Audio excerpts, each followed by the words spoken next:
So hello everyone.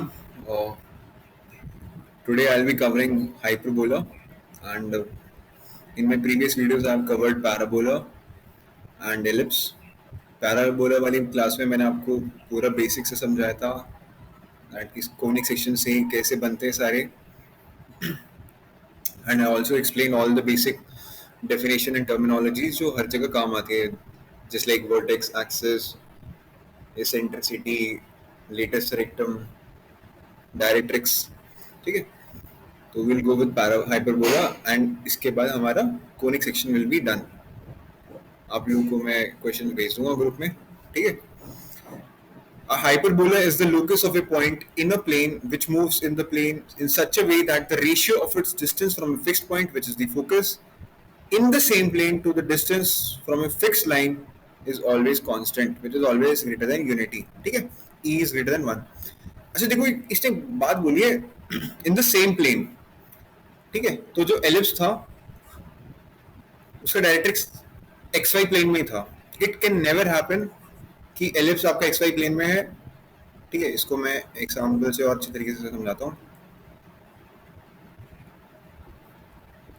ठीक है, this can never happen कि your ellipse is in the x y plane and your directrix is in the y z plane और in the x z. ठीक है, x Z कैसा होगा, x z. ठीक है, this is x, this is y और ये Z है. ठीक है, ये वाई जेड हो गया, यानी एक्स जेड प्लेन में. ये इसी में होगा इसका डायरेक्ट्रिक्स. मेरी बात समझ रहे हो, सेम प्लेन में. This is very important to understand. ठीक है, eccentricity is always greater than 1. ये Jashanpreet is asking anybody in the class. लिखो भाई, पांचों के पांचों लिखो. हाँ, हम सब है. ठीक है. हाँ जी भैया. Wait, I'll text you.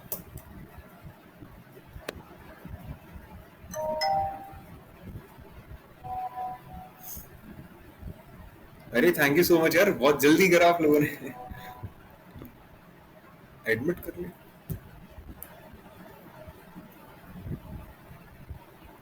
अरे यार, उसको ना जशन को दूसरा लिंक भेजना पड़ेगा. भैया रजत कहाँ गया? We'll talk it when the class gets over. ठीक है.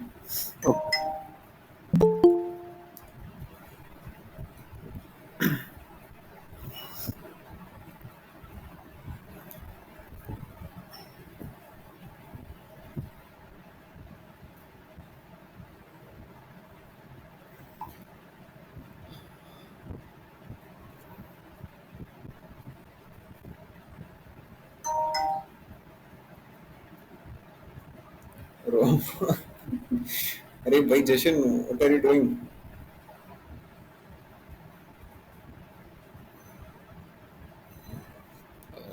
I'll just wait for a minute. ठीक है. Anyways, I'll get started. The fixed point is called the focus, आप लोग को पहले बताया, and the fixed line is called the directrix, and the ratio is known as the eccentricity. तीसरी बार repeat कर रहा हूँ मैं. अभी जैसे in the ellipse we had studied that there is a horizontal ellipse and a vertical ellipse. तो वैसे ही यहाँ पर वाले केस में there are this something known as the transverse and the conjugate axis. ठीक है. So semi major axis, semi minor axis था, वैसे ही यहाँ पर आएगा. ठीक है. So the line through the foci of the hyperbola is called the transverse axis, and the line through the center and perpendicular to the transverse axis of the hyperbola is known as the conjugate axis. ठीक है. तो अगर ये उसके foci हैं, इससे जो line पास करेगी that is the transverse axis, और जो सेंटर से पास करेगी and perpendicular to the transverse axis that is the conjugate axis. This is the transverse axis. ठीक है. So first we'll consider hyperbola of this form, फिर उसके बाद हम करेंगे कॉन्जुगेट हाइपरबोला. ठीक है. मैं आपको एक फॉर्म समझाऊंगा, आपको कोरिलेट करके दूसरी फॉर्म समझनी है, जैसे हमने एलिप्स में किया था. अभी देखो, the only difference is plus. Plus कर दोगे तो ये एलिप्स बन जाएगा, है ना. थोड़ा आपको चीजें कोरिलेट करके समझ में आनी चाहिए. देखो, अब ये हाइपरबोला हो गया. ठीक है, आपको मैंने कोनिक के उसमें भी दिखाया था, अगर आपको याद होगा तो, है ना. If you take a plane and cut it at some angle और पैरेलल टू द एक्सिस, तो आपको क्या मिलता है? एक हाइपरबोला मिलता है। ठीक है, सेंटर, सेंटर सिंपल है। अब इसी कॉर्ड क्या होगी, इसी कॉर्ड्स कैसे आएंगी देखो।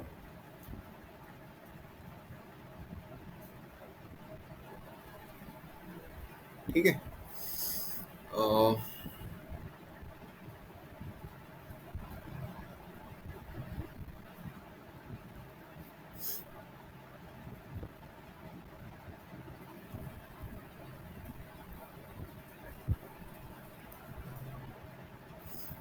अभी धीरे धीरे करके सारे पॉइंट एक्सप्लेन कर रहा हूं मैं आपको। ठीक है, so centre is this point. Centre आपको याद होगा, centre is that point which bisects every chord. ठीक है, तो अगर मैं कोई भी कॉर्ड ड्रॉ करूंगा, यहां से यहां पे ड्रॉ करूंगा, तो ये इसको बाइसेक्ट करेगी। ठीक है, मैं यहां से यहां पे करता हूं तो ये उसको बाइसेक्ट करेगी। So this is the centre, है ना। एलिप्स का सेंटर था ओरिजिन जब वो x square by a square plus y square by b square equal to 1 था। ठीक है, बस आप देखो थोड़ा कोऑर्डिनेट करके चीजें देखना, देखो थोड़ा ऐसा ना सिमेट्रिक। एलिप्स को आपने यहाँ से इधर से हाफ करा और उल्टा कर दिया, ऐसे कर दिया, इसको हाफ किया, इसको उल्टा कर दिया, आपका पैराबोला बन गया, मतलब हाइपरबोला बन गया ना। थोड़ी ऐसी चीजें करके कोऑर्डिनेट करके आनी चाहिए, अच्छा लगता है। तो center is done. What are the foci? Foci के कोड्स आर, फोकाई के codes are coordinates, sorry codes नहीं, coordinates are, these are the focis. ठीक है, एस एंड एस डैश। मैं आपको ये भी डिराइव करके दिखाऊंगा, S1। ठीक है, इनके coordinates are a e comma 0 minus a comma 0। Coordinates और foci of ellipse and hyperbola are same, अगर आप ध्यान से देख रहे हो, है ना, सेम है ना। बट डिफरेंस कहां पर आएगा वो मैं आपको बताऊंगा। क्यों? एलिप्स के केस में दैट वाज लेस देन 1। अभी ये देखो दिस पॉइंट वर्टिसेस, वर्टिसेस मैंने आपको बताया, वर्टिसेस इज दैट पॉइंट जहां पे आपका कोनिक एक्सिस से इंटरसेक्ट करता है ना, याद होगा आपको। तो this is a, 0, this is minus a, 0। यहां पर आपका conic, this is the conic, ये से एक्सटेंड हो रहा है, ये आपका कहां से इंटरसेक्ट हो रहा है? दिस आपके एक्सिस से। एक्सिस कौन सा वाला जिसपे आपके फोकाई होते हैं? ये कौन सा है आपका? Transverse axis, this is the conjugate axis, conjugate axis, this is the transverse axis. अब देखो ये आपके वर्टिसेस हो गए। छोटी सी चीज देखो, ये इमेजिन करने की बात है। एलिप्स के केस में क्या बन रहा था, अगर आप ध्यान से देखो, यहां पे फोकाई आ रहे थे, सेम कोऑर्डिनेट से ए कॉमा 0, और यहाँ पे a कॉमा 0 था। इस केस में ए ई वाज लेस देन 1, है ना। तो a से मैं अगर कोई भी वैल्यू लेस देन 1 से मल्टीप्लाई करूंगा तो ऑब्वियस वैल्यू, वो वाली वैल्यू उसके यहाँ पे आएगी, सिंपल सी बात। तो इसलिए रीजन यहाँ पे है। अब इस वाले केस में a यहाँ पे है, a को मैं कोई भी वैल्यू जो e से बड़ी है मल्टीप्लाई करूंगा तो इनका जो प्रोडक्ट है वो a से बड़ा आएगा, इसीलिए वो यहाँ पे थोड़ा लॉजिक लगाने के लिए। ठीक है, छोटी छोटी चीज को, हर एक चीज को बारीकी से समझने की कोशिश करो, आपको अच्छा लगेगा। नेक्स्ट, ठीक है, ये डिराइव भी करूं, अभी डिराइव आपको पता चल जाएगा कैसे कैसे क्या क्या चीजें। डायरेक्ट्रिक्स की लेंथ इक्वेशन जो है दैट इज ये वाला जो कोऑर्डिनेट है, this coordinate is nothing but a by e, 0। आप देख रहे हो सब चीजें सेम है। उस केस में भी a by e था, तभी तो मैंने बोला था एलिप्स को क्या करना है, खोल के करो, इधर करो, सब चीज सेम है, बस e की वैल्यू से ही डिफर सब कुछ कर रहा है। सारे कोऑर्डिनेट देखो, अब सब चीज सेम है लगभग लगभग, a की जगह पे b हो गया है। ठीक है, एंड e की वैल्यू से बहुत डिफर कर रहा है। वहां पे e की वैल्यू लेस देन 1 थी, तो अगर a को आप लेस देन 1 से वैल्यू से डिवाइड करोगे तो वो क्या हो जाएगा? ग्रेटर देन 1 आएगा आंसर, है ना। जैसे कि 2 को आप 1/2 से डिवाइड करोगे तो आंसर आएगा आपका क्या आएगा? आंसर 4 आएगा। लेकिन अगर आप 2 को 4 से डिवाइड करोगे विच इज ग्रेटर देन 1, ठीक है, एक तो 0.5 लिया, वो 1 से छोटा है, ठीक है, आप इसको 3 ले लो विच इज ग्रेटर देन 1, ठीक है, ये इसेंट्रिसिटी एलिप्स की होगी, ये इसेंट्रिसिटी हाइपरबोला की होगी। तो ये आप देख रहे हो जो डायरेक्ट्रिक्स था वो किस साइड आ रहा था एलिप्स के केस में? इस साइड आ रहा था, उसके राइट साइड में। और इसको अगर आप 3 से डिवाइड करोगे तो इसका आंसर आएगा कितना? 0.66 विच इज लेस देन 2, है ना। इसीलिए हाइपरबोला की जो डायरेक्ट्रिक्स है वो इसकी साइड आती है। ये चीजें रिलेट करने के लिए अब वैल्यू से आपको पता चल जाएगा कैसे कैसे डेराइव हुई है, ठीक है। लेंथ ऑफ लेटेस्ट रेक्टम वो होती है जो line it is a double ordinate which is perpendicular to the transverse axis and passes through the focus. ठीक है, that is a chord which passes through the focus and is perpendicular to the transverse axis. ठीक है, simple सी बात है. तो ये इसकी दो ट्रांसवर्स एक्सिस हो गए, मतलब लेटेस्ट रेक्टम हो गए, L dash L1 dash L L1. ठीक है, ये भी हो गया. इसकी लेंथ सिंपल सी बात है, what will be this? This is AE comma B square over A. This is AE comma minus B square over A. ये कोऑर्डिनेट्स मैंने आपको सब डिराइव करके दिखाए थे. I can derive this thing again also. ठीक है, लेंथ ऑफ ट्रांसवर्स एक्सिस कौन सी होगी? लेंथ ऑफ ट्रांसवर्स एक्सिस यहां से लेके यहां तक. ठीक है, and length of conjugate axis is 2b. इसमें नहीं दिख रहा है आपको, यहाँ पे आपको रेलेवेंस भी नहीं है इसका. ठीक है, this is a transverse axis. आपको बस जानने की जरूरत है ये यहां से यहां तक है, vertex to vertex. Yes Jashan, good correlation. ठीक है, एसेंट्रिसिटी सिंपल सी बात है, ग्रेटर देन 1 होगी तो अगर 1 में से वहां पे सब्ट्रैक्ट कर रहे थे तो यहाँ पे 1 में कुछ ऐड करोगे. ठीक है, देख लो, एलिप्स कर लिया, हाइपरबोला आधे घंटे का भी काम नहीं है, इतनी सिंपल है. ठीक है, ये वाली हो जाएगी. Distance between two foci, same चीज देख रहे हो आप, सेम चीज 2a,0. Distance between two right this ends of latus rectum. ये हो गए जो मैंने अभी दिखा दिया आपको. Focal radius same focal radius जो वैल्यू थी वो सेम है, बस यहाँ पे e इज ग्रेटर देन 1 तो अलग वैल्यू आ जाएगी. ठीक है, ये मैं चीज आपको फिर से डिराइव करके दिखा सकता हूँ, बट आप मेरे को बताओ ये सब चीजें फिर से डिराइव करने की जरूरत है? यहाँ पे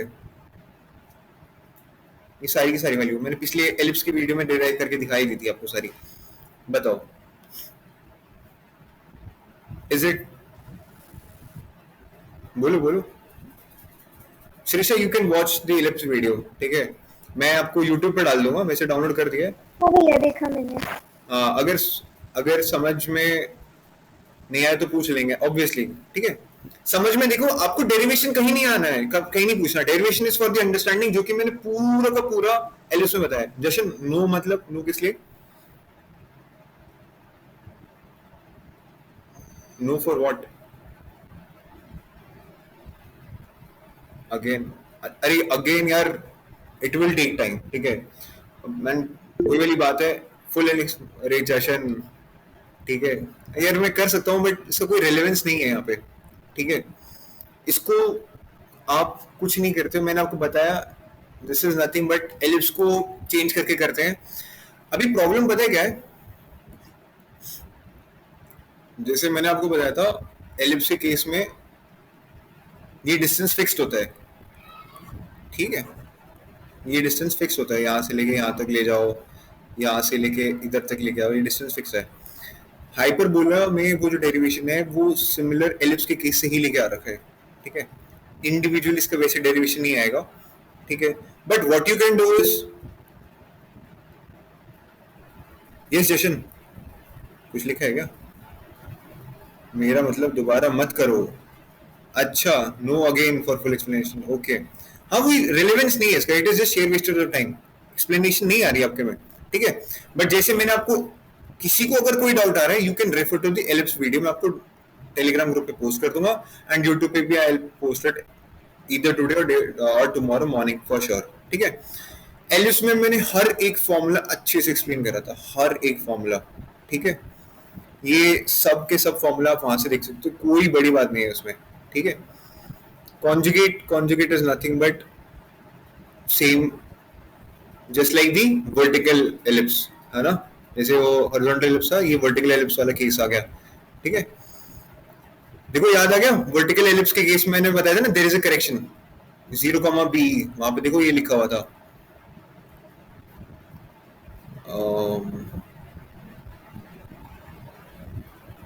करेक्शन मैंने बताया था, देखो ये रहा ना 0,b, आगे करेक्शन.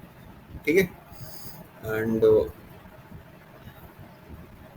सेम वही चीज, वर्टिसेस इसके ये वाले हो जाएंगे, ये वाले A1. ठीक है, पूरा का पूरा it is just like the ellipse वाला वर्टिकल में, बट इसमें A और B की वैल्यूज चेंज हो रही है. देखो आप ध्यान से, है ना, A और B की वैल्यू चेंज हो रही है जस्ट लाइक ये वर्टिकल एलिप्स में चेंज हुई थी. This is hyperbola for you. 10 minute का भी खेल नहीं था. कुछ चीजें इसमें थोड़ी एक्स्ट्रा है, वो मैं आपको बता देता हूँ ना, what is the rectangular hyperbola और वो क्या चीज आती है, ठीक है। The distance of a point on the hyperbola from the focus is called its focal distance. The difference of the focal distance of any point on the hyperbola is constant. ठीक है। अब आपको क्या चीज समझ में आ रही है कि S1 plus p plus s p is equal to 2a था। किस केस में था? एलिप्स के केस में। बस हाइपरबोला में इन दोनों का जो डिफरेंस है दैट इज 2a। मेरी बात समझ में आई? अब इस चीज से मैं इसेंट्रिसिटी का भी डेरिवेशन कर सकता हूँ। जैसे मैंने एलिप्स के केस में 2 पॉइंट से लेके करा था ना, ये वाला और ये वाला, सेम मैं हाइपरबोला के केस में लेके कर सकता हूँ। ठीक है, कोई भी 2 पॉइंट, अगर एक पॉइंट ये वाला ले लिया तो यहाँ से यहाँ का डिस्टेंस निकाल दूंगा, इसको किसके बराबर रख दूंगा, इसको किसके बराबर रख दूंगा, कोई भी पॉइंट ले लिया यहाँ से। ठीक है, तो यहाँ से ये दिस प्लस दिस, ठीक है, इसके बराबर रख दूंगा। सेम इसेंट्रिसिटी का फॉर्मूला निकल के आ जाएगा आपको, ई की वैल्यू आ जाएगी √1 plus b square over a square. ठीक है, you just have to remember this. Explanation मैंने आपको एलिप्स के केस में करवाया था, जो कि रेलेवेंट था, कि आपको पता चलना चाहिए फॉर्मुलास कैसे डेराइव हो रहे हैं। इसके केस में आप थोड़ा याद कर लेना। As I've said, the cost benefit for conic sections is not too much, but the questions are very easy, तो आपको वो छोड़ने नहीं है क्वेश्चंस। ठीक है, जैसे एलिप्स के केस में जब सेंटर आपका 0,0 नहीं होगा तो h, क्या आ रहा था, सेम, यहाँ पे सेम, कुछ भी नहीं है फर्क। ठीक है, ये आपको जानने की जरूरत नहीं है, बस वो याद डिफरेंट फॉर्म्स में वो जानने की जरूरत थी। ठीक है, मटेरियल ये आपको मिल जाएगा, you can study it for your own knowledge. अगर कोई बंदा जेई लेना चाहता है, पैरामीट्रिक इक्वेशन देखो, अगर आपको सिंपल सी बात याद है, उसमें प्लस था। ठीक है, y square upon b square equal to 1 था, तो मैंने बताया था ये कॉस आएगा, ये साइन आएगा, है ना, कॉस फाइव साइन फाइव। इसमें क्या आएगा कि सब्ट्रैक्शन 1 हो, ये ट्रिग्नोमेट्रिक है, तो दिस विल बी 6, है ना, 6 स्क्वायर थीटा और वो tan स्क्वायर थीटा, ये ए स्क्वायर सेक्स स्क्वायर और ये बी स्क्वायर tan स्क्वायर, है ना। इसको सब्ट्रैक्ट करो तो क्या हो जाएगा, सिंपल सी बात है, बी स्क्वायर कैंसिल, ए स्क्वायर कैंसिल, उसकी वैल्यू 1, सेटिस्फाई हो गया। This is the parametric equation. या तो ये कर लो या ये कर लो। अभी देखो हाइपरबोले, मैंने आपको एक क्लास में ये सब वैल्यूज बताई थी, मैंने आपको याद है, आप लोगों को ये वैल्यूज मैंने आपको बताई थी, किसी को याद है? मैंने एक्सप्लेनेशन बताया था इनका। ठीक है, ये सेम चीज आ गई है। ठीक है, और also the parametric equation of the hyperbola. ठीक है, इक्वेशन ऑफ द कॉर्ड क्या है, सिंपल सी बात मैंने बताई थी, 2 पॉइंट ले लो, कोई भी 2 पॉइंट, एक θ1 ले लिया, एक θ2 ले लिया, और 2 पॉइंट के बीच में लाइन कैसे बनाते हैं वो आपको पता है ना, इस फॉर्म से निकलेगी। ठीक है, कुछ भी नहीं है, बहुत सिंपल है। और जैसे मैंने आपको बताया था, x square plus y square upon a square plus b square is equal to 1। Tangent के केस में क्या बताया था, ऐसे बताया था ना, y1 upon b square is equal to 1। Same वही करना है, x into x1 upon a square minus y into y1 upon b square is equal to 1।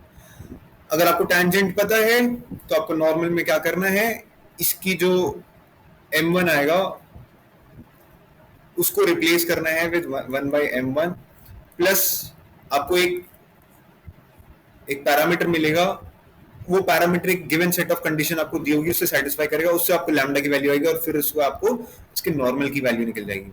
ये टैंजेंट और नॉर्मल में इसलिए नहीं करा रहा आपको, क्यों? क्योंकि आपने स्ट्रेट लाइंस में आपको ये पता होनी चाहिए सारी चीजें। ठीक है, मेजर क्वेश्चंस आपके इस टॉपिक से आएंगे, इसेंट्रिसिटी से, फोकस से, इन सब चीजों से, पॉइंट से रिलेटेड। अगर कोई टैंजेंट और नॉर्मल से क्वेश्चन आता है तो आपको बेसिक कंसेप्ट पता होना चाहिए, वो हर जगह वैलिड है। अंडरस्टूड? ठीक है, equation of the chord bisected at point is given by this, ये एलिप्स के केस में भी था। ठीक है, पॉइंट फॉर्म ये दे रखा है, पैरामीट्रिक फॉर्म ये दे रखी है, स्लोप फॉर्म में आपको करनी सकती। एक्सटेंडेड है सेम, अगर आप इसको एलिप्स से कोरिलेट करके पढ़ सकते हो तो बहुत अच्छी बात है, बट ये चीजें आपकी थोड़ी हायर में आ जाती है, जैसे जेई एडवांस की प्रिपरेशन करते हो तो। अगर मेरे को कोई क्वेश्चन दिखेंगे आ रहे हैं इस टाइप के क्वेश्चन, तो मैं आपको पक्का ही दोबारा चीजें पढ़ा दूंगा। ठीक है, नहीं तो आप इसको नोट्स तो मिल जाएंगे, you can study it yourself. ये थोड़े ज्यादा है, कोई फायदा नहीं इतना पढ़ने का, कोई नॉर्मल पॉइंट्स कोई मतलब नहीं, आप मत पढ़ो इन सब चीजों को। ठीक है, ये चीज भी जरूरत नहीं है। अब एसिम्पटोट देखो क्या है। ठीक है, एसिम्पटोट्स आपको मैंने उस दिन बताया था। An asymptote to a curve is a straight line. First of all, it is a straight line at a finite distance from the origin to which the tangent to a curve tends as the point of contact goes to infinity. अब ये curve है आपका, ये curve है 1 2 3 4, इस पे कोई point का टैंजेंट है तो ऐसा लगेगा कि ये गोज टू इंफिनिटी है ना, मतलब देखो ये इसको मीट नहीं करेगा but they seems as if they are going to infinity, ठीक है, पॉइंट ऑफ कांटेक्ट है ना, ऐसे लगेगा कि मीट कर रहे हैं, ठीक है। अभी देखो ये आपका ये वाले और ये वाले कौन से वो हाइपरबोला आपके कौन से वाले जो हमने फर्स्ट केस में करे थे, क्या नाम था उनका, हाइपरबोला ऑफ दिस फॉर्म, और ये दूसरा वाला। अच्छा ये देखो थोड़ी नोटिस करने की बात है, क्या जब आपका ये वाला फॉर्म है तो आपका वाई स्क्वायर वाली जो टर्म है दैट इज नेगेटिव, और जब आपका ये वाला फॉर्म है तो आपकी एक्स स्क्वायर वाली टर्म इज नेगेटिव, ठीक है। तो बस आप ये समझ लो जो भी कॉन्जुगेट एक्सिस वाली, इस वाले केस में कॉन्जुगेट एक्सिस क्या था, बी था, तो उसकी जो टर्म है नेगेटिव होगी। इस वाले केस में कॉन्जुगेट एक्सिस क्या है, ए वाला, तो ये वाली टर्म नेगेटिव है, ठीक है, सिंपल। तो अब आप ये देखो आपका एसिम्प्टोट्स कहाँ गया, ये वाला है हाइपरबोला, ये वाला है ना, जिसमें b is the conjugate axis, और ये वाला है जिसमें x is the conjugate axis. The equation of two asymptotes of the hyperbola इस वाले के आर दिस, ठीक है, इसको ऐसे भी डिनोट कर सकते हो, कोई याद करने की जरूरत है बट मेरे हिसाब से एग्जाम में पूछे नहीं जाएंगे, ठीक है। अगर मिलते हैं मेरे को कहीं पे तो आपको मैं बता देता हूँ, ठीक है। Apart from this director circle मैंने आपको बताया था, सेम जैसे एलिप्स के केस में क्या था, x square plus y square equal to a square plus b square था, तो यहाँ पे a square minus b square, point of intersection of perpendicular tangents to the hyperbola is called a director circle, ठीक है। Exam में नहीं पूछा जाएगा अगर गलती से, वैसे तो इंडिया में तो नहीं लिखा मैंने और आएगा भी नहीं। अभी रेक्टेंगुलर हाइपरबोला करते हैं एंड उसके बाद क्वेश्चंस प्रैक्टिस करेंगे, ठीक है। I will stop this class after 1 और 2 क्वेश्चंस, उसके बाद मैं आपको एडिशनल क्वेश्चन दूंगा, वो हम विदाउट रिकॉर्डिंग प्रैक्टिस करेंगे। अ hyperbola whose asymptotes include a right angle is said to be a rectangular hyperbola, or we can say that if the lengths of the transverse and the conjugate axis of any hyperbola are equal, then it is said to be a rectangular hyperbola. In the hyperbola, if b is equal to a, then it is said to be a rectangular hyperbola. और eccentricity of rectangular hyperbola is always root 2. क्यों eccentricity क्या होती है इसकी, 1 by b square over a square, और b और a की value कितनी होगी, बराबर होगी, तो आ गया आंसर, रूट 2 आ जाएगा। मेरे टाइम में एनडीए में सीधा ये क्वेश्चन था, ये मैं बता रहा हूँ, मुझे आज भी याद है, सीधा ये क्वेश्चन था सिंपली। एंड आई थिंक एक सेकेंड ना, 20 मिनट्स हो गए, will take a pause for 30 seconds.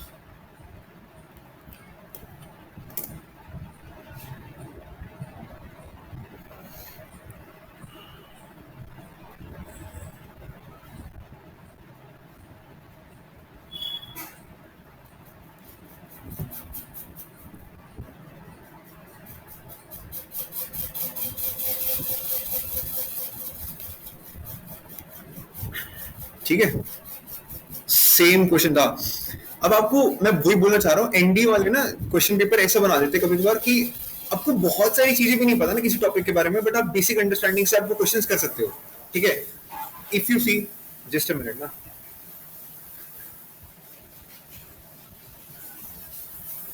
तो लास्ट क्वेश्चन में मैंने 60 वाले क्वेश्चन में मैंने बताया अगर किसी बंदे को पूरा का पूरा एलिप्स के फॉर्मूले 10 चीजें भी नहीं पता, बट उसको सिंपल सी चीज बताया कि इसेंट्रिसिटी लेस देन 1 है, तो ऑप्शन के थ्रू भी कर सकता था, जो कि मैंने बताया था कि this is so easy.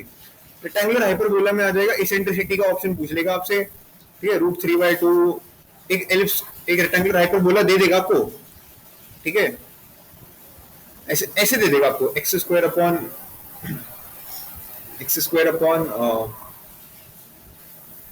12 minus y square upon 2√3 का whole square is equal to 1। ये रेक्टेंगुलर हाइपरबोला है या नहीं है, टेल मी।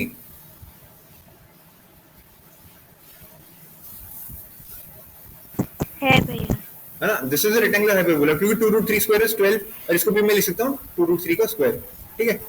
इसका बोलेगा आपको इसेंट्रिसिटी निकालने के लिए, है ना, आपने बस ये देखना है a is equal to b, option √2 mark कर रहे हैं, आपको बाकी ऑप्शन को देखने की जरूरत नहीं है, आपको इसकी इसेंट्रिसिटी निकालने की भी जरूरत नहीं है। मैं बोल रहा हूँ आपको ऑब्जर्वेशन अपनी स्ट्रॉन्ग करनी है, आपके लिए उतना आसान हो जाएगा एनडी क्लियर करना, ठीक है। और ये सिर्फ अगर आप कंसेप्ट करके जाओगे, क्वेश्चन करके जाओगे, ट्रस्ट में 60 70 75, तो ये स्पीड भी मैटर करती है, यहाँ तक कर पाओगे। लेकिन आपकी ऑब्जर्वेशन अच्छी है तो आप क्वेश्चंस को, कुछ क्वेश्चंस को बहुत जल्दी जल्दी सॉल्व कर सकते हो, and you can take this count to 90 also, जो कि मेरे लास्ट अटेम्प्ट में गया था, 90 समथिंग अटेम्प्ट किए थे मैंने। ठीक है, आप इतना तक भी कर सकते हो आसानी से। नेक्स्ट, तो रेक्टेंगुलर हाइपरबोला इज दिस। अभी ये देखो रेक्टेंगुलर हाइपरबोला इसने इसे बना दिया। इसमें क्या है, a is equal to b बताया था इसने। अभी देखो, if the length of the hyperbola whose asymptotes include a right angle. ठीक है, यहाँ पे ये देखो, इस केस में नॉट नेसेसरी राइट एंगल होगा, है ना, ऑब्वियस सी बात है। अगर ये ऐसे है, ये ऐसे है, तो इसके एसिम्पटोट्स ऐसे जा रहे हैं, है ना, यहाँ पे राइट एंगल नहीं आ रहा होगा। भले इन दोनों का सम तो वैसे ऑब्वियस बात है 180 होगा, बट नहीं आ रहा होगा। लेकिन जहां पर ये दोनों बराबर हो जाते हैं जैसे भी, और वहां पे एंगल 90 डिग्री आता है, तो उस केस में that is a rectangular hyperbola. You have to understand this. ठीक है, और अब देखो उस केस में छोटी सी चीज देखो, एसिम्पटोट्स की इक्वेशन क्या बनेगी। इस केस में एसिम्पटोट्स की इक्वेशन बन रही है y is equal to plus minus b by a x. Rectangular hyperbola में उसकी एसिम्पटोट्स की इक्वेशन क्या बनेगी, y is equal to plus minus x, for obvious reasons. क्यों, y is equal to x ये होगी, है ना, and y is equal to minus x क्या हो गया, और इन दोनों के बीच में आपको पता है 90 डिग्री है। सिंपल सी बात, समझ आया। तो ये तो हो गया आपका रेक्टेंगुलर हाइपरबोला। एसिम्पटोट्स, है ना, y is equal to plus minus x, simple. Eccentricity is √2, centre same है 0 0। फोकाई यार, फोकाई की वैल्यू क्या थी, a कॉमा 0 था, e की वैल्यू तो √2 है, ये आ गया, ये हो गया directrix equation. This is vertex. Directrix की इक्वेशन क्या थी, a बाई e, तो a by √2। Latus rectum is 2a, वो तो पहले भी था। पैरामीट्रिक की इक्वेशन ये थी, इक्वेशन ऑफ टैंजेंट ये थी, इक्वेशन ऑफ नॉर्मल ये थी, कुछ नहीं। दैट इज इट, आपका हाइपरबोला डन। ठीक है, rectangular hyperbola of this form. ठीक है, ये आपके काम का इतना है नहीं, but if you still want to see you can see it. ये इस फॉर्म में कोई रेलेवेंस नहीं है, आपके नहीं पूछा जाएगा ये। ठीक है, apart from this important points, ये आपको नोट्स मिलेंगे, आप इसमें से देख सकते हो। वही वाली बात है कि कोई भी कॉनिक, अगर कोई पॉइंट है एक्स कॉमा वाई, वो इसके आउटसाइड में ऑन और इनसाइड में लाई करता है, तो कैसे होता है, ग्रेटर देन, इक्वल टू और लेस देन, सेम चीज, इक्वल टू 0। ये आपके पैराबोला में भी कराई थी, एलिप्स में भी कराई है, और हाइपरबोला में भी करा दी आपको। ठीक है, ये कुछ इंपॉर्टेंट थोड़े से हैं जो हायर कुछ करना चाहता है ना। Eccentricity of the hyperbola is √2, rectangular hyperbola, and angle between the asymptotes is 90 degree. ठीक है, if a triangle is inscribed in a rectangular hyperbola, then its orthocenter lies on the hyperbola.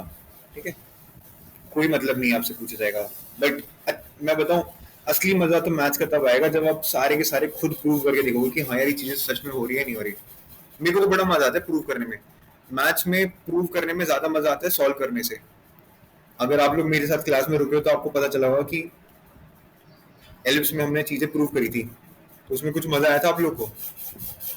लेकिन आप ellipse के सीधा question कर रहे हो, उसमें भी मजा आता है। लेकिन सच्ची बात बताऊं, जब प्रूव करते हो आप पता चलता है कि यार ये फॉर्मूला कैसे डिराइव हो, तब ज्यादा मजा आता है। मैंने इंटीग्रेशन के सारे फॉर्मूलाज, जितने भी फॉर्मूला बुक में दे रखे, सारे के सारे जो फॉर्मूलाज होते हैं वो सारे के सारे मैंने खुद डिराइव करके देखे थे अपने टाइम पे। तभी मेरे को इंटीग्रेशन बहुत ही अच्छा लगता था। That is it. और मेरे को ये एक क्वेश्चन दिखा, ठीक है, मुझे बस ये एक क्वेश्चन दिखा। अब मुझे बताओ इसकी इसेंट्रिसिटी क्या है, जल्दी बताओ।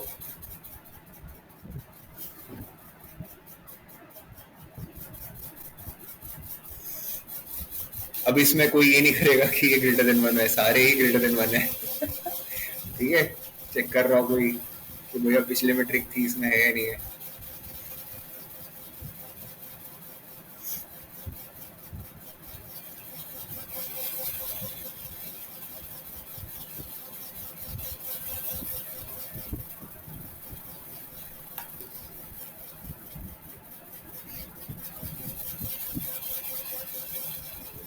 इससे आपको ये कौन से कोऑर्डिनेट्स दे रखे हैं, ये आपको पैरामीट्रिक कोऑर्डिनेट्स दे रखे हैं, इससे आपको ए और बी की वैल्यू पता चल जाएगी क्या है, और ए और बी की वैल्यू पता चल गई तो आंसर आ गया, सिंपल। एक मिनट भैया। Sanjay very good, Sakshi also good, Shrisha also good. ठीक है, डी। ए की वैल्यू 3 है, बी की वैल्यू 2 है ना, और अंडर रूट क्या होती है 1 plus b square 4/9 which is root 13 by नहीं